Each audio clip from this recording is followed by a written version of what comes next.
ധൈര്യമായിട്ട് എടുക്കാൻ കഴിയാവുന്ന ഒരു 5 ഭക്ഷണ പദാർത്ഥങ്ങളെയാണ് ഇന്ന് നമ്മളിവിടെ പരിചയപ്പെടുത്താൻ പോകുന്നത്. ഷുഗർ മാത്രമല്ല കേട്ടോ, നമ്മൾ നന്നായിട്ട് കൊളസ്ട്രോൾ ഉണ്ട്, നല്ല പൊണ്ണത്തടിയുണ്ട്, ഫാറ്റി ലിവർ ഉണ്ട്, കൊളസ്ട്രോളിൻ്റെ ഇഷ്യൂസ് ഉണ്ട്. ഇവർക്കൊക്കെ എടുക്കാൻ കഴിയാവുന്ന ഒരു 5 ഭക്ഷണങ്ങൾ നമുക്ക് ഇന്നിവിടെ പരിചയപ്പെടാം. ഈ ഭക്ഷണം കഴിക്കുന്നതുകൊണ്ടുള്ള മെച്ചം അതുകൊണ്ട് തന്നെ ഷുഗർ കുറയാൻ അത് ഹെൽപ്പ് ചെയ്യും, നല്ല രീതിയിൽ നല്ലൊരു ഹെൽത്ത് മെയിൻറ്റെയിൻ ചെയ്യാൻ നമ്മൾ ഹെൽപ്പ് ചെയ്യും, ഫാറ്റി ലിവർ മാറാൻ ഹെൽപ്പ് ചെയ്യും, പൊണ്ണത്തടി കുറയ്ക്കാനൊക്കെ ഹെൽപ്പ് ചെയ്യും, ഇൻസുലിൻ റെസിസ്റ്റൻസ് ഒക്കെ കുറയ്ക്കാൻ അത് ഹെൽപ്പ് ചെയ്യുന്നതാണ്. അപ്പോൾ ഈ 5 പദാർത്ഥങ്ങൾ നിങ്ങളുടെ ഭക്ഷണത്തിൽ ഉൾപ്പെടുത്താൻ നിർബന്ധമായിട്ട് ശ്രദ്ധിക്കുക. അതിൽ ആദ്യമായിട്ട് ഒന്നാമത് പറയുന്നത് ഇലക്കറികളാണ്. നന്നായിട്ട് ഇലക്കറികൾ ഭക്ഷണത്തിൽ ഉൾപ്പെടുത്തിയുള്ള മെച്ചം എന്താണെന്ന് വെച്ചിട്ടുണ്ടെങ്കിൽ, ഒന്ന് നന്നായിട്ട് ഫൈബേഴ്സ് ഉണ്ട്, നല്ല ഫൈബേഴ്സ് ഉണ്ട്, വൈറ്റമിൻസിന് മിനറൽസ് ഒക്കെ ഈ ഇലക്കറികളിലൂടെ നമുക്ക് ലഭിക്കും എന്നുള്ളതാണ്. അപ്പോൾ ഇത് നമ്മുടെ ഭക്ഷണത്തിൽ എന്ത് ചെയ്യുക, 1 2 നേരക്കുമായിട്ട് ഉൾപ്പെടുത്തുകയാണെന്നുണ്ടെങ്കിൽ നമുക്ക് വേണ്ടതായിട്ടുള്ള ഫൈബേഴ്സും മിനറൽസും കാര്യങ്ങൾ കിട്ടുകയും ചെയ്യും. അതേസമയം കാർബോഹൈഡ്രേറ്റ് വളരെ വളരെ 0 ലെവൽ എന്നുള്ള രീതിയിൽ തന്നെയാണ്. അപ്പോൾ കാർബോഹൈഡ്രേറ്റ് നമുക്കറിയാം, ഷുഗർ വരുന്നത്, കൊളസ്ട്രോൾ വരുന്നത്, ഫാറ്റി ലിവറൊക്കെ വരാനുള്ള ഒരു പ്രധാന കാരണം എന്ന് വെച്ചിട്ടുണ്ടെങ്കിൽ അമിതമായിട്ടുള്ള അരി ഭക്ഷണം അല്ലെങ്കിൽ കാർബോഹൈഡ്രേറ്റ് കാരണമാണ്. അപ്പോൾ ഈ ഒരു കാർബോഹൈഡ്രേറ്റ് ലെസ് ആയിട്ടുള്ള ഏറ്റവും നല്ല ഒരു നമുക്ക് നമ്മുടെ വീട്ടിന് ചുറ്റുപാടത്ത് കിട്ടുന്ന ഒരു സംഗതിയാണ് ഈ പറഞ്ഞിട്ടുള്ള ഇലക്കറികൾ എന്നുള്ളത്. അത് ഉപ്പേരിയായിട്ടോ ഇനി അതല്ല മറ്റ് ഇലക്കറികളായിട്ടോ എന്തെങ്കിലുമൊക്കെ ആയിട്ട് നമുക്ക് ഉപയോഗപ്പെടുത്തുക എന്നുള്ളതാണ്. ഒന്നാമത് ഇലക്കറികൾ നമ്മൾ ആഡ് ചെയ്യുക എന്നുള്ളത് തന്നെയാണ്. അപ്പോൾ രണ്ടാമതായിട്ട് നമുക്ക് പറയാനുള്ളത് എന്താണെന്ന് വെച്ചിട്ടുണ്ടെങ്കിൽ ഫിഷ്, മീൻ വളരെ നല്ല ഒരു കാർബോഹൈഡ്രേറ്റ് വളരെ കുറഞ്ഞിട്ടുള്ളതും അതേസമയം നമുക്കറിയാം ഒരു omega-3 ഫാറ്റി ആസിഡ് അല്ലേ, മീനിൽ നിന്ന് പ്രത്യേകം കിട്ടുന്ന ഒരു ഫാറ്റി ആസിഡാണ് കൂടുതലായിട്ടും. അപ്പോൾ അതുകൊണ്ട് omega-3 കൂടിയ ഫിഷ്, അതേപോലെ തന്നെ പ്രോട്ടീൻ കൂടിയിട്ടുള്ള, അതേസമയം കാർബോഹൈഡ്രേറ്റ് വളരെ കുറഞ്ഞിട്ടുള്ള ഒരു സംഗതിയാണ് സാൽമൺ, എസ്പെഷ്യലി സാൽമൺ പോലെയുള്ള ഫിഷുകളൊക്കെ.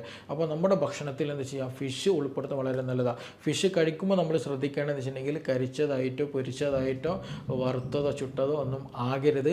പരമാവധി എന്ത് ചെയ്യണം, കറി വെച്ച് വേവിച്ച മീനാകാൻ ശ്രദ്ധിക്കുക. അല്ലെങ്കിൽ ആവിയിൽ വേവിച്ചത്, ഇനി അതല്ല കറിയിൽ വേവിച്ചതായിട്ടുള്ളത് നോക്കുക. അമിതമായിട്ട് എരിവും ഈ പുളിയും ഒക്കെ ഉള്ള ഒരു കണ്ടീഷനൊക്കെ ഒഴിവാക്കിയിട്ട് ഹെൽത്തി ആയിട്ട് തന്നെ അത് കുക്ക് ചെയ്യാനും കൂടെ നമ്മൾ ശ്രദ്ധിക്കണം. ഓവർ കുക്കിംഗ് ചെയ്താൽ പ്രശ്നമാണ്, തീരെ കുക്ക് ചെയ്തില്ലെങ്കിലും പ്രശ്നമാണ്. അപ്പോൾ ഒരു മിനിമം ലെവലിൽ കുക്കിംഗ് വളരെ ഇമ്പോർട്ടൻ്റ് ആണ്. അപ്പോൾ അത് എന്ത് ചെയ്യണം, ആവിയിൽ വേവിക്കുക. അപ്പോൾ ചിക്കൻ്റെ കേസൊക്കെ ആണെന്നുണ്ടെങ്കിൽ എന്ത് ചെയ്യാം, മന്തി ചിക്കൻ വളരെ നല്ലതാണ്. എന്നതുപോലെ അത് വേവിച്ചിട്ടുള്ള അല്ലെങ്കിൽ ആവിയിൽ പുഴുങ്ങിയെടുക്കുന്നതാണ്. അപ്പോൾ എന്നതുപോലെ മീൻ അതേപോലെയൊക്കെ ചെയ്യുകയാണെങ്കിൽ അത് വളരെ നല്ലതാണ്. പിന്നെ ഇതേപോലെ തന്നെ കറിയിലുള്ള മീനുകളൊക്കെ എന്ത് ചെയ്യുക, നമ്മൾ എടുക്കുക. അതിൻ്റെ പ്രത്യേകത എന്ന് വെച്ചിട്ടുണ്ടെങ്കിൽ തുടക്കത്തിൽ പറഞ്ഞ പോലെ കാർബോഹൈഡ്രേറ്റ് വളരെ വളരെ കുറവാണ്, അതേസമയം omega-3 fatty acid, protein, vitamins ഒക്കെ വളരെ കൂടിയൊരു ഇനം കൂടിയാണ്. അപ്പോൾ ഇതും ഭക്ഷണത്തിൽ നമ്മൾ എന്ത് ചെയ്യുക, 1 2 നേരമൊക്കെ ആയിട്ട് ഉപയോഗിക്കുകയാണെന്നുണ്ടെങ്കിൽ നമ്മുടെ വിശപ്പ് മാറാനും സാധിക്കുകയും ചെയ്യും. അതേപോലെ ഷുഗർ കുറയ്ക്കാൻ അത് ഹെൽപ്പ് ചെയ്യുകയും ചെയ്യും. അതെങ്ങനെയാണെന്ന് നമുക്ക് പിന്നെ ഡിസ്കസ് ചെയ്യാം. പിന്നെ മൂന്നാമത്തെ ഒരു കാര്യം എന്താ വെച്ചിട്ടുണ്ടെങ്കിൽ എഗ്ഗ്, മുട്ട വളരെ വളരെ ഓൾമോസ്റ്റ് 0 കാർബോഹൈഡ്രേറ്റ് ഉള്ള സംഗതിയാണ് മുട്ട എന്ന് പറഞ്ഞിട്ടുണ്ടെങ്കിൽ. അപ്പോൾ എഗ്ഗ് നമ്മൾ എന്ത് ചെയ്യുക, ഭക്ഷണത്തിൽ ഉൾപ്പെടുത്താൻ ശ്രദ്ധിക്കുക. അത് ഹാഫ് ബോയിൽഡ് ആണ് ഏറ്റവും ബെസ്റ്റ് ആയിട്ടുള്ളത്. കാരണം ഫുൾ ബോയിൽഡിലേക്ക് എത്തിക്കഴിഞ്ഞാൽ, നന്നായിട്ട് പുഴുങ്ങി ഒരു സോളിഡ് ഇതിലേക്ക് എത്തിക്കഴിഞ്ഞാൽ അതിൻ്റെ പ്രോട്ടീൻ സ്ട്രക്ചറിലൊക്കെ പലപ്പോഴും മാറ്റം വരാറുണ്ട്, പഠനങ്ങൾ അങ്ങനെ പറയുന്നുണ്ട്. അപ്പോൾ അതുകൊണ്ട് തന്നെ ഒരു ഹാഫ് ബോയിൽഡ് കുക്ക് ചെയ്തിട്ടുള്ള മുട്ട കഴിക്കുന്നത് വളരെ നല്ലതാണ്. അപ്പോൾ അത് എന്ത് ചെയ്യണം, നമുക്ക് നമ്മുടെ ദൈനംദിന ചുറ്റുപാടുകളിൽ, നമ്മൾ ദൈനംദിന ഭക്ഷണ ശീലങ്ങളിൽ മുട്ട ഒരു ഭാഗമാക്കാൻ ശ്രദ്ധിക്കുക. അത് നമ്മൾ നേരത്തെ പറഞ്ഞതുപോലെ നല്ല അത്യാവശ്യം ഹെൽത്തി ആയിട്ടുള്ള ഫാറ്റുകളും നല്ല പ്രോട്ടീൻ റിച്ച് ആയിട്ടുള്ള ഒരു ഫുഡ് പദാർത്ഥമാണ്, നല്ലൊരു ഭക്ഷണം തന്നെയാണ് മുട്ട. അപ്പോൾ അത് സ്നാക്കായിട്ടോ ഇനി അതല്ല ഭക്ഷണത്തിന് കൂടെ സലാഡുകളായിട്ടോ ഇനി അതല്ല മോർണിംഗിലൊക്കെ എന്ത് ചെയ്യുക, നമുക്ക് നല്ലൊരു സലാഡായിട്ടൊക്കെ അതേപോലെ അതിൻ്റെ കൂടെ നല്ല ഓംലേറ്റൊക്കെ ചെയ്തിട്ട് ഉപയോഗിക്കാവുന്നതാണ്. ഓംലേറ്റ് ചെയ്യുമ്പോൾ ഉണ്ടാക്കുമ്പോൾ ശ്രദ്ധിക്കേണ്ടത് വെച്ചിട്ടുണ്ടെങ്കിൽ ഒലീവ് ഓയിൽ അതേപോലെ വെളിച്ചെണ്ണയൊക്കെ ഉപയോഗിക്കാൻ ശ്രദ്ധിക്കുക. മറ്റു കെമിക്കൽ അടങ്ങിയിട്ടുള്ള മറ്റു ഓയിൽസുകളൊക്കെ അവോയ്ഡ് ചെയ്യാൻ നിർബന്ധമായി ശ്രദ്ധിക്കണം. അതും ഇതിൻ്റെയൊക്കെ ഒരു പ്രധാന ഭാഗം കുക്കിംഗ് വളരെ ഇമ്പോർട്ടൻ്റ് ആണ്. ചിലതൊക്കെ ഓവർ കുക്കിംഗ്, നന്നായിട്ട് കുക്ക് ചെയ്യേണ്ടി വരും, ചിലത് നമ്മൾ ഹാഫ് കുക്കിംഗ് വേണ്ടി വരും, ചിലത് കുക്ക് ചെയ്യാതെ കഴിക്കേണ്ടി വരും. എങ്കിൽ മാത്രം അതിന് കൂടുതൽ ബെനിഫിറ്റ്സുകൾ നമുക്ക് നമ്മുടെ ബോഡിക്ക് ലഭിക്കുകയുള്ളൂ. അപ്പോൾ മൂന്നാമത് പറഞ്ഞത് ഈ മുട്ട നമ്മുടെ ഭക്ഷണത്തിൽ ഉൾപ്പെടുത്തുക എന്നുള്ളത് തന്നെയാണ്.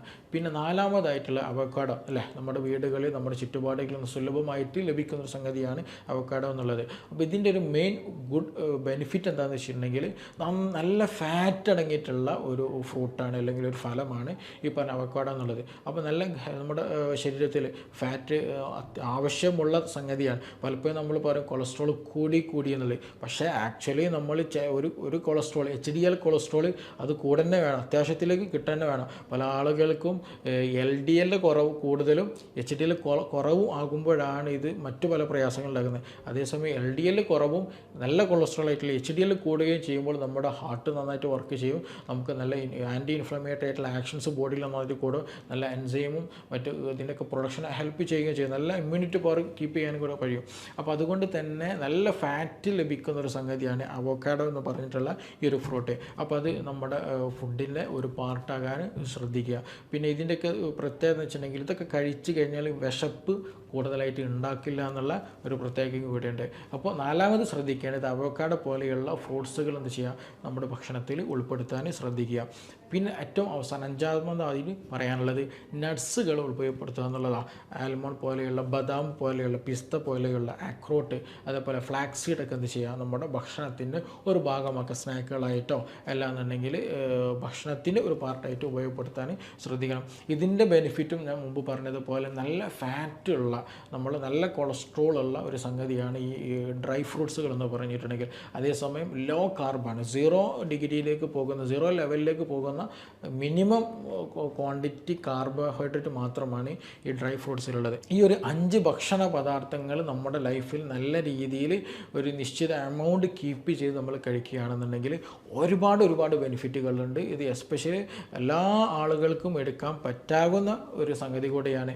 ഇതിൽ നമുക്ക് മിക്ക ആളുകൾക്കും ഡിസ്ലൈക്ക് താല്പര്യമില്ലാത്ത കേസുകളൊന്നും ഇല്ല. നമ്മുടെ പൊതുവെ എല്ലാവരും കഴിക്കുന്ന ഭക്ഷണങ്ങൾ കൂടെ തന്നെയാണ്. അപ്പോൾ പക്ഷേ ഇതെന്ത് ചെയ്യണം, നമ്മളെ ചോറൊക്കെ ഒന്ന് മാറ്റി, അരിഭക്ഷണങ്ങളൊക്കെ ഒന്ന് മാറ്റി വെച്ചിട്ട് ഇങ്ങനെയുള്ള 0 കാർബിലേക്ക് നീക്കുന്ന, അല്ലെങ്കിൽ പ്രോട്ടീൻ, വൈറ്റമിൻസ്, മിനറൽസ്, നല്ല ഫാറ്റൊക്കെ കൂടിയിട്ടുള്ള ഭക്ഷണങ്ങളടങ്ങിയ സാധനങ്ങൾ എന്ത് ചെയ്യണം, ഭക്ഷണത്തിൽ ഉൾപ്പെടുത്തുക.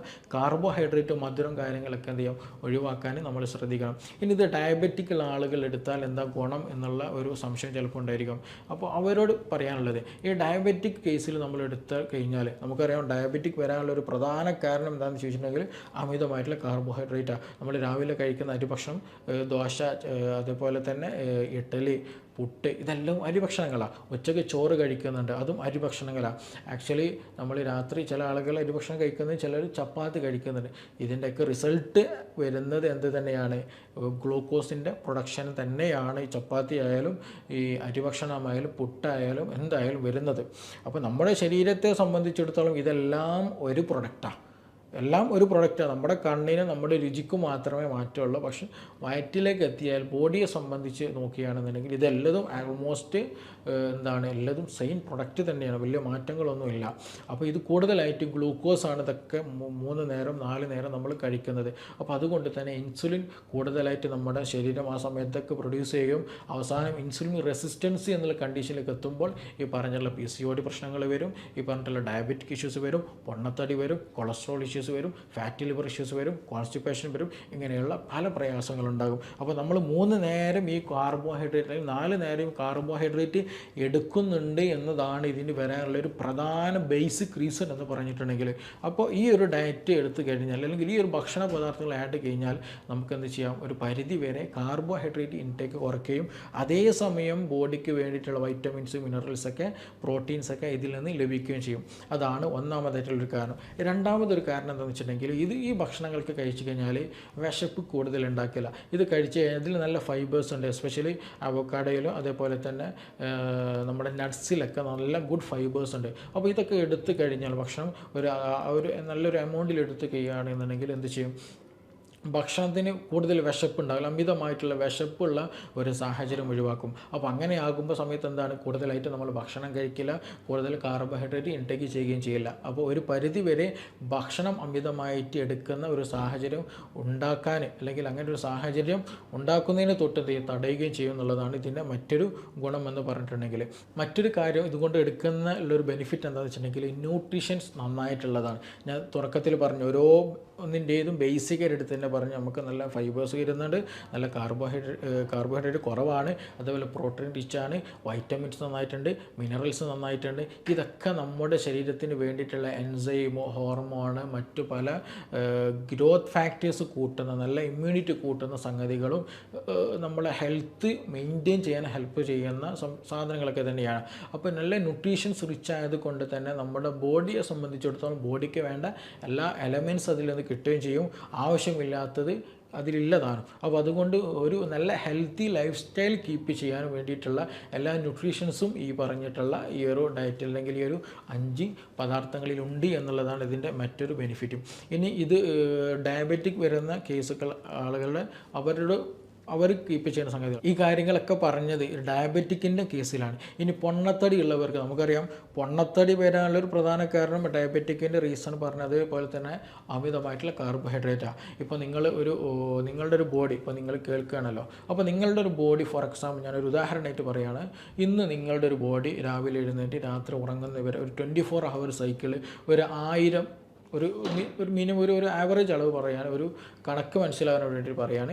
നിങ്ങളുടെ ബോഡി ഒരു ദിവസം ഉപയോഗിക്കുന്ന ഒരു 1000 എനർജി ആണെന്ന് കരുതുക. പക്ഷേ നിങ്ങൾ എന്ത് ചെയ്യുന്നുണ്ട്, ഭക്ഷണത്തിലൂടെ ഒക്കെ ആയിട്ട് ഒരു 2000 എനർജി അല്ലെങ്കിൽ 2000 എനർജി നിങ്ങൾ ഭാഗത്തേക്ക് കഴിച്ചുകൊണ്ടിരിക്കുന്നുണ്ട്. 1000 ശരീരത്തിന് വേണ്ടത്, പക്ഷേ 2000 എനർജി നിങ്ങൾ കഴിച്ചുകൊണ്ടിരിക്കുന്നുണ്ട് അല്ലേ. അപ്പോൾ എന്താണ്, ശരീരം 1000 ഉപയോഗിച്ച് 1000 ബാക്കി വരും അല്ലേ, സ്വാഭാവികമാണ്. അപ്പോൾ ഈ 1000 ബാക്കി വരുന്ന എനർജി എന്ത് ചെയ്യുമെന്നുള്ള ഒരു ചോദ്യമുണ്ട്. ആ ഒരു ചോദ്യത്തിന് ഉത്തരം എന്താണെന്ന് വെച്ചിട്ടുണ്ടെങ്കിൽ നമ്മുടെ ലിവറാണ് ഓൾമോസ്റ്റ് നമ്മുടെ ശരീരത്തിൽ 80% ഫാറ്റുകൾ ഉണ്ടാക്കുന്നത്, കൊളസ്ട്രോൾ ഉണ്ടാക്കുന്നത്. അല്ലാതെ നമ്മൾ കഴിച്ചിട്ട് ഭക്ഷണം കൊളസ്ട്രോളായിട്ട് കഴിക്കുന്നതല്ല, നമ്മുടെ ലിവർ എന്ത് ചെയ്യുന്നതാണ്, കൊളസ്ട്രോൾ ഉണ്ടാക്കുന്ന ഫാറ്റ് ഉണ്ടാക്കുന്നതാണ്. അപ്പോൾ ചുരുക്കി പറഞ്ഞാൽ നമ്മുടെ ശരീരത്തിന് 1000 നിങ്ങളുടെ ശരീരത്തിന് 1000 വരുന്നുള്ളൂ ഒരു എനർജി ആയിട്ട്, പക്ഷേ നിങ്ങൾ എന്ത് ചെയ്യുന്നുണ്ട്, 2000 എനർജിക്കുള്ള സംഗതി കഴിക്കുന്നുണ്ട്. അപ്പോൾ 1000 എന്താണ്, എക്സ്ട്രാ ആണ്, കൂടുതലാണ്. അപ്പോൾ ഈ 1000 എക്സ്ട്രാ വരുന്ന എനർജി എന്ത് ചെയ്യും, ലിവർ ഫാറ്റായിട്ട് സ്റ്റോർ ചെയ്യും, കൊഴുപ്പായിട്ട് നമ്മുടെ ശരീരത്തിൽ കൂടുതൽ സ്റ്റോർ ചെയ്യും. അപ്പോൾ നമ്മൾ അമിത ഭക്ഷണം കഴിച്ചു കഴിഞ്ഞാൽ ഈ അമിതമായിട്ട് വരുന്നത് എന്തൊക്കെയുണ്ടോ അത് ഓൾമോസ്റ്റ് ഷുഗറാണ്, കാർബോഹൈഡ്രേറ്റ് ആണ്. ഈ ഷുഗർ കാർബോഹൈഡ്രേറ്റ് ഒക്കെ എന്ത് ചെയ്യും, ലിവർ ഫാറ്റായിട്ട് സ്റ്റോർ ചെയ്യും. അപ്പോഴാണ് നമുക്ക് പൊണ്ണത്തടി അല്ലെങ്കിൽ ഒബേസിറ്റി പോലെയുള്ള പ്രശ്നങ്ങളൊക്കെ ഉണ്ടാക്കുന്നത്. അപ്പോൾ ചുരുക്കി പറഞ്ഞാൽ കൊളസ്ട്രോൾ കൂടാൻ അതേപോലെ പൊണ്ണത്തടി വരാനൊക്കെ ഒരു പ്രധാന കാരണമെന്ന് പറഞ്ഞിട്ടുണ്ടെങ്കിൽ ഹൈ കാർബോഹൈഡ്രേറ്റുകൾ കഴിക്കുന്നതാണ്. നമ്മൾ ഭക്ഷണത്തിൽ രാവിലെ അരിഭക്ഷണം കഴിക്കുന്നുണ്ട്, ഉച്ചക്ക് അരിഭക്ഷണമാണ്, രാത്രി അരിഭക്ഷണമാണ്, അതിനിടയിൽ മധുരമിട്ട ചായ കുടിക്കുന്നു, പായസം കുടിക്കുന്നു, മറ്റു പല പദാർത്ഥങ്ങൾ കഴിക്കുമ്പോൾ അതിൽ 90% ഇന്നെന്താണ്, കാർബോഹൈഡ്രേറ്റുകളാണ്. അത് ചിലപ്പോൾ മധുരമായിട്ടായിരിക്കും കാർബോഹൈഡ്രേറ്റ്, ചിലപ്പോൾ അരിഭക്ഷണമായിട്ടായിരിക്കും കാർബോഹൈഡ്രേറ്റ്, ചിലപ്പോൾ മറ്റു വേറെ എന്തെങ്കിലും ഫ്രൂട്ട്സിലൂടെ ആയിരിക്കും കാർബോഹൈഡ്രേറ്റ്. അപ്പോൾ ഇതൊക്കെ സംഗതി തേനിലും കാർബോഹൈഡ്രേറ്റ് ഉണ്ട്. അതേപോലെ തന്നെയാണ് ഒരുപാട് പദാർത്ഥങ്ങൾ നമ്മൾ കഴിച്ചുകൊണ്ടിരിക്കുന്നതിലൊക്കെ കാർബോഹൈഡ്രേറ്റാണ്. ഇതൊക്കെ നമ്മുടെ രുചിക്കും കണ്ണിനും കാഴ്ചക്കും വ്യത്യാസം ഉണ്ടാകുന്നുള്ളൂ, പക്ഷേ ശരീരത്തെ സംബന്ധിച്ചിടത്തോളം എല്ലാതും കാർബോഹൈഡ്രേറ്റാണ്. അപ്പോൾ അത് വളരെ ഇമ്പോർട്ടൻ്റ് ആയിട്ട് നമ്മൾ പരിഗണിക്കേണ്ട ഒരു സംഗതിയാണ്. അപ്പോൾ പൊണ്ണത്തടി ഉള്ളവർ ഇത് എടുത്തു കഴിഞ്ഞാൽ എന്താണെന്ന് വെച്ചിട്ടുണ്ടെങ്കിൽ അമിതമായിട്ടുള്ള കാർബോഹൈഡ്രേറ്റ് എടുക്കുന്നത് കുറയ്ക്കാൻ കഴിയും, നല്ല ബോഡിക്ക് ആവശ്യമുള്ള നല്ല ഫാറ്റുകളും കാര്യങ്ങളൊക്കെ ലഭിക്കുകയും ചെയ്യുന്നുള്ളതാണ്. പിന്നെ നമ്മൾ മുമ്പ് പറഞ്ഞതുപോലെ അമിതമായിട്ടുള്ള വിശപ്പ് ഉണ്ടാകുന്ന സാഹചര്യം ഉണ്ടാകില്ല. അത് മിതമാക്കാൻ, വിശപ്പൊന്ന് കുറക്കാൻ, ആവശ്യത്തിലേക്ക് എത്തിക്കാൻ എന്ത് ചെയ്യും, ഈ പറഞ്ഞ ഭക്ഷണ പദാർത്ഥങ്ങളൊക്കെ ഹെൽപ്പ് ചെയ്യും ചെയ്യുന്നുള്ളതാണ്. അപ്പോൾ ഈ കാര്യങ്ങളൊക്കെ നമ്മൾ നിർബന്ധമായിട്ട് ശ്രദ്ധിക്കണം. പിന്നെ അതേപോലെ തന്നെ നമ്മളിത് എടുക്കുന്നത് ഭക്ഷണം കഴിക്കേണ്ടത് സംഗതികളൊക്കെ എന്ന് വെച്ചിട്ടുണ്ടെങ്കിൽ രാത്രി സമയത്ത് കൂടുതലായിട്ട് ഭക്ഷണം കഴിക്കരുത്. പകൽ സമയത്ത് എസ്പെഷ്യലി മോർണിംഗ് സമയത്ത്, ഉച്ച സമയത്ത് അല്ലെങ്കിൽ ഈവനിങ് സമയത്തൊക്കെ സ്നാക്കുകളൊക്കെ ആയിട്ട് എന്ത് ചെയ്യുക, എടുക്കുക. ഈ രാത്രി സമയത്തേക്ക് കൂടുതൽ കാർബോഹൈഡ്രേറ്റ് എടുത്തു കഴിഞ്ഞാൽ നമുക്കറിയാം നമ്മുടെ ബോഡി അല്ലെങ്കിൽ നമ്മുടെ ബോഡി ഒരു വർക്ക്ഷോപ്പിൽ കടത്താണ് അല്ലെങ്കിൽ ഒരു റെസ്റ്റിംഗ് കണ്ടീഷനിലേക്ക് പോകുന്നൊരു സമയമാണ് രാത്രി. അത് നമ്മൾ ഉറങ്ങുന്ന സമയമാണ്, കൂടുതൽ ആക്ടിവിറ്റീസ് ഒന്നും ചെയ്യുന്നില്ലല്ലോ. ഉറങ്ങുന്ന സമയത്ത് ഏറ്റവും മിനിമം ലോ എനർജി മതി ശരിക്കും ആക്ച്വലി. പക്ഷേ നമ്മളെന്ത് ചെയ്യും, രാത്രി ഉറങ്ങാൻ പോകുന്ന നേരത്ത് നല്ല ബിരിയാണി അടിക്കും, അല്ലെങ്കിൽ നല്ല മന്തി അടിക്കും, കുഴിമന്തി അടിക്കും, നല്ല വയറ് ഫുള്ളായിട്ട് പോയി കിടക്കും. പക്ഷേ ശരീരത്തെ സംബന്ധിച്ചിടത്തോളം ആ സമയത്ത് എന്തിനും ആവശ്യമില്ല, വെരി മിനിമം എനർജി മതി. ഉറങ്ങുന്ന സമയമാണ്, കൈകാലുകൾ അധ്വാനിക്കുന്നില്ല, വേറെ അധ്വാനങ്ങളൊക്കെ വളരെ കുറവാണ്. അപ്പോൾ മിനിമം എനർജി മതി. പക്ഷേ നമ്മളെന്ത് ചെയ്യും, ഹൈ എനർജിക്കുള്ള ഫ്യൂവൽ എണ്ണ അടിച്ചിട്ട് എന്ത് ചെയ്യുന്നതാണ്, പോയി കിടന്നുറങ്ങും. അപ്പോൾ അങ്ങനെ ഒരു സാഹചര്യം വന്നു കഴിഞ്ഞാൽ എന്ത് ചെയ്യും? ഈ വരുന്ന എക്സ്ട്രാ ആയിട്ടുള്ള എനർജിയാണ് എല്ലാ എനർജി എന്ത് ചെയ്യും? ലിവർ ഫാറ്റായിട്ട് സ്റ്റോർ ചെയ്യും. അപ്പോൾ കൊളസ്ട്രോൾ നന്നായിട്ട് കൂടും. അപ്പോൾ അതുകൊണ്ടാണ് പല ആളുകളും ഹാർട്ട് അറ്റാക്ക് രാത്രി വരാനുള്ള ഒരു സാധ്യത ഉള്ളത് ഏറ്റവും കൂടുതലുള്ളത്. പിന്നെ അതേപോലെ പൊണ്ണത്തടിയൊക്കെ അങ്ങനെയുള്ള ആളുകൾക്ക് പെട്ടെന്ന് വരികയും ചെയ്യുന്നുള്ളതാണ്. ഏറ്റവും നല്ല മന്തി പോലെയുള്ള കഴിക്കാൻ ഏറ്റവും നല്ല സമയം അതിരാവിലെ. കാരണം നമ്മളൊരു വർക്കിലേക്ക് കിടക്കുകയാണ്, അല്ലെങ്കിൽ ഒരു പുതിയൊരു ജീവിതം തുടങ്ങുകയാണ് പകൽ.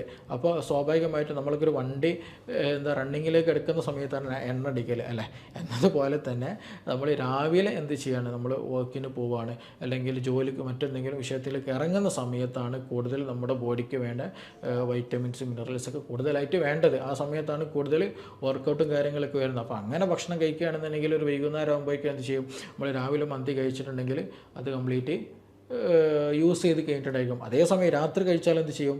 രാത്രി സമയത്ത് നമ്മൾ ഉറങ്ങുന്ന സമയമാണ്, ബോഡിക്ക് കാര്യമായിട്ട് എനർജി ഒന്നും ആവശ്യമില്ല. അപ്പോൾ അതുകൊണ്ട് ബോഡി ഇത് കംപ്ലീറ്റ് എന്ത് ചെയ്യും? ഫാറ്റായിട്ട് സ്റ്റോർ ചെയ്യുകയും ചെയ്യും. അപ്പോൾ ചുരുക്കി പറഞ്ഞിട്ടുണ്ടെങ്കിൽ രാത്രി സമയത്തുള്ള അമിത ഭക്ഷണം ശീലം ഒഴിവാക്കണം. ഇപ്പോൾ നമ്മളിതൊക്കെ പറയും, കൊളസ്ട്രോളുള്ള അതേപോലെ ഡയബറ്റിക് കേസുകൾ എന്ത് കഴിക്കണം എന്ത് കഴിക്കരുതെന്നൊക്കെ. ഇപ്പോൾ നമ്മൾ പൊതുവായിട്ടുള്ള കഴിക്കുന്നൊരു ശീലമാണ് ഈ ഫ്രൂട്ട്സുകളൊക്കെ അത് ഭക്ഷണത്തിൽ ഉൾപ്പെടുത്തുക എന്ന് പറഞ്ഞിട്ടുണ്ടെങ്കിൽ.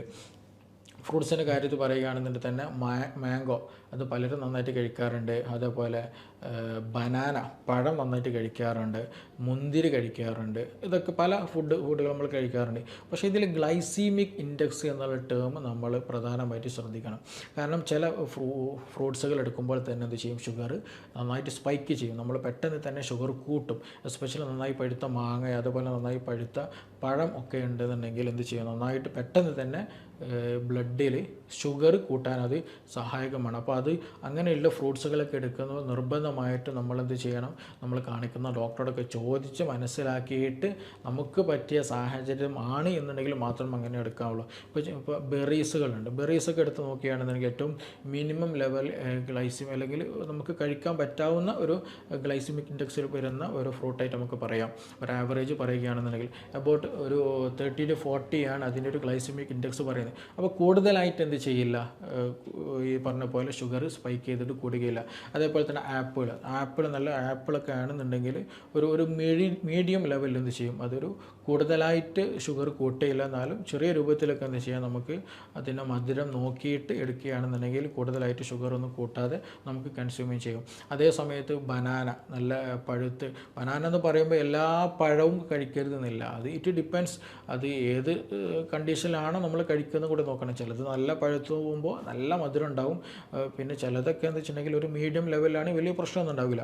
അപ്പോൾ അതും വളരെ ഇമ്പോർട്ടൻ്റ്. അതിൻ്റെ സ്വഭാവം എങ്ങനെയാണോ അതിനനുസരിച്ചിട്ടാണ്. പക്ഷേ ഇതും എന്ത് ചെയ്യണം? മിക്ക ബനാനയും ഒരു പൊതുവായിട്ട് പറയുകയാണെന്നുണ്ടെങ്കിൽ ഷുഗർ കൂട്ടുന്നതാണ്. അപ്പോൾ അത് കൂടുതലായിട്ടൊക്കെ എടുക്കുന്നുണ്ടെങ്കിൽ പരമാവധി ശ്രദ്ധിക്കണം. അതേപോലെ മാംഗോ നിർബന്ധമായിട്ട് ശ്രദ്ധിക്കേണ്ടതാണ്. മിക്ക മാംഗോ നല്ല പഴുത്ത മാങ്ങ കഴിക്കുകയാണെന്നുണ്ടെങ്കിൽ ഷുഗർ നന്നായിട്ട് കൂടും. അതേപോലെ തന്നെ ഗ്രേപ്സ്, മുന്തിരി, നല്ല മധുരമുള്ള മുന്തിരിയൊക്കെ കഴിച്ചു കഴിഞ്ഞാൽ പെട്ടെന്ന് എന്ത് ചെയ്യും? ഷുഗർ നന്നായിട്ട് കൂടും. അപ്പോൾ നമ്മൾ പൊതുവേ പറയാറുള്ളൊരു സംഗതിയാണ് എന്ത്? ഷുഗർ ഉണ്ടെങ്കിൽ ഫ്രൂട്ട്സ് വെജിറ്റബിൾസ് ഒക്കെ കഴിക്കുക എന്ന് പറയല്. അപ്പോൾ ഈ ഫ്രൂട്ട്സ് വെജിറ്റബിൾസ് കഴിക്കുക എന്ന് പറയലോട് കൂടിയിട്ട് കംപ്ലീറ്റ് ഈ പറഞ്ഞ സാധനങ്ങളൊക്കെ നോക്കിയിട്ട് കഴിക്കണം. ഇല്ല എന്നുണ്ടെങ്കിൽ നമ്മൾ സാധാരണ ചോറ് കഴിക്കുന്ന അതേ എഫക്റ്റാണ്. നല്ല മാംഗോ നിങ്ങൾ കൂടുതലായിട്ട് കഴിക്കുന്നുണ്ട്, അല്ലെങ്കിൽ നല്ല പഴുത്ത തണ്ണിമത്തം നിങ്ങൾ കൂടുതൽ കഴിക്കുന്നുണ്ട് എന്നുണ്ടെങ്കിൽ അതൊക്കെ എന്ത് ചെയ്യും? നിങ്ങളുടെ ഷുഗർ കൂട്ടാനേ അത് സഹായകമാവുള്ളൂ. അപ്പോൾ അത് കണ്ടീഷൻ അനുസരിച്ചിട്ട് ഷുഗർ എത്രത്തോളം ഉണ്ട്, എത്രത്തോളം കുറവാണ്, ഗ്ലൈസിമിക് ഇൻഡെക്സ് എന്നുള്ള ടേം മനസ്സിലാക്കണം. ആ ടേം മനസ്സിലാക്കിയിട്ട് ഓരോ ഫ്രൂട്ട്സിൻ്റെയും ഡിഫറൻസ് മനസ്സിലാക്കിയിട്ട് എന്ത് ചെയ്യണം? അതേപോലെ തന്നെ നമ്മുടെ ബോഡി എത്രത്തോളം ഉണ്ട്. ചില ആളുകൾക്ക് കൺട്രോൾഡ് കണ്ടീഷനൊക്കെ ആണെന്നുണ്ടെങ്കിൽ ഒരു മിനിമം ലെവലൊക്കെ നമുക്ക് എടുക്കാം. പിന്നെ ചിലത് നല്ല ഹൈ പറഞ്ഞ sugar diabetic condition, high cholesterol ഒക്കെ ഉണ്ടെന്നുണ്ടെങ്കിൽ അതൊക്കെ എന്ത് ചെയ്യണം? അതിനനുസരിച്ചിട്ടുള്ള ഫ്രൂട്ട്സുകൾ എടുക്കാൻ നോക്കണം. അപ്പോൾ ചുരുക്കി പറഞ്ഞാൽ നമ്മൾ ഫ്രൂട്ട്സ് ആണല്ലോ എന്ന് കരുതിയിട്ട് എല്ലാ ഫ്രൂട്ട്സും എടുക്കാൻ നിൽക്കരുത്. അത് നിങ്ങളുടെ കണ്ടീഷൻ അനുസരിച്ചിട്ട് എടുക്കുന്ന ഫ്രൂട്ടിൻ്റെ അവസ്ഥക്ക് അനുസരിച്ചിട്ടും തന്നെ നമ്മൾ മെയിൻറ്റെയിൻ ചെയ്യണം. അപ്പോൾ ഇത് കേൾക്കുമ്പോൾ തോന്നുന്നു ഇനി എന്ത് തിന്നുമെന്നുള്ള പല ചോദ്യങ്ങൾ. എങ്ങനെയാണെന്നുണ്ടെങ്കിൽ ഡോക്ടർ ഞങ്ങളെങ്ങനെ ഭക്ഷണം കഴിക്കുമോ? ഇതില്ലാണ്ട് ഞങ്ങൾക്കൊന്നും നടക്കില്ലല്ലോ, ഇതൊന്നും ചോറും ഇല്ല ഫ്രൂട്ട്സും ഇല്ലാത്തൊരു അവസ്ഥ ആകുമല്ലോ എന്നുള്ളൊരു ചിന്ത ഉണ്ടെങ്കിൽ അതിനാണ് നമ്മൾ ആദ്യം പറഞ്ഞിട്ടുള്ള ആ 5 ഉദാഹരണങ്ങൾ പറഞ്ഞിട്ടുള്ളത്. ആ ആ 5 ഉദാഹരണങ്ങൾ ഒരു എക്സാമ്പിൾ മാത്രമാണ്. അങ്ങനെ ഒരുപാട് വെറൈറ്റികൾ നമ്മുടെ നാട്ടിൽ അവൈലബിൾ ആണ്. അപ്പോൾ ലോ കാർബോഹൈഡ്രേറ്റ് ആയിട്ടുള്ള, അതേസമയം ഹൈ പ്രോട്ടീൻ, നല്ല പ്രോട്ടീനും നല്ല കൊളസ്ട്രോളും നല്ല വൈറ്റമിൻസും മിനറൽസൊക്കെ ഉള്ള നല്ല ഫുഡുകൾ നമ്മൾ എടുത്തു കഴിഞ്ഞാൽ നമ്മുടെ ദൈനംദിന ജീവിത ശീലമാക്കി കഴിഞ്ഞാൽ ഒരുപാട് ലൈഫ് സ്റ്റൈൽ ഡിസീസുകൾ നമുക്ക് മാറ്റാൻ കഴിയും. ഇപ്പോൾ ഏറ്റവും ലേറ്റസ്റ്റ് റിപ്പോർട്ടുകൾ പറയുന്നത് എന്താണ്, ക്യാൻസർ ഉണ്ടാകാൻ സാധ്യത വരുന്നത് ഏറ്റവും പ്രധാന കാര്യങ്ങളിൽ രണ്ടാമത്തെ ഒരു കാരണമാണ് എന്ത്, ഈ പറഞ്ഞിട്ടുള്ള ഒബേസിറ്റി, പൊണ്ണത്തടി എന്ന് പറയുന്നത്. പൊണ്ണത്തടി ഉണ്ടാകാൻ കാരണം എന്താണ്, ഹൈ കാർബോഹൈഡ്രേറ്റ് ആയിട്ടും ലെസ് ആക്ടിവിറ്റിയുമാണ്. അപ്പോൾ അതുകൊണ്ട് തന്നെ ഇത് നമ്മുടെ ലൈഫ് സ്റ്റൈൽ മാറ്റാൻ വേണ്ടിയിട്ടുള്ള ഒരു സാഹചര്യമാണ്. അത് മനസ്സിലാക്കിയിട്ട് ലോ കാർബോഹൈഡ്രേറ്റ്, ഹൈ ഫാറ്റ്, നല്ല ഫാറ്റും നല്ല പ്രോട്ടീനും വൈറ്റമിൻസും മിനറൽസും ഫൈബേഴ്സ് അടങ്ങിയിട്ടുള്ള ഭക്ഷണങ്ങൾ മനസ്സിലാക്കി അത് ഉൾപ്പെടുത്താൻ ശ്രദ്ധിക്കുക. അപ്പോൾ ഇനി ഇതുമായി ബന്ധപ്പെട്ട എന്തെങ്കിലും സംശയങ്ങൾ കാര്യങ്ങളൊക്കെ നിങ്ങൾക്ക് മനസ്സിലാക്കാൻ ഒന്നും കൂടി വ്യക്തമാക്കേണ്ടതുണ്ട് എങ്കിൽ തീർച്ചയായിട്ടും നിങ്ങൾക്ക് എന്ത് ചെയ്യാം, താഴെ തന്നിട്ടുള്ള നമ്പറിൽ കോൺടാക്റ്റ് ചെയ്യാവുന്നതാണ്. ഇനി നമുക്ക് മറ്റൊരു വീഡിയോയുമായി ബന്ധപ്പെട്ടിട്ട് വീണ്ടും കാണാം. Thank you.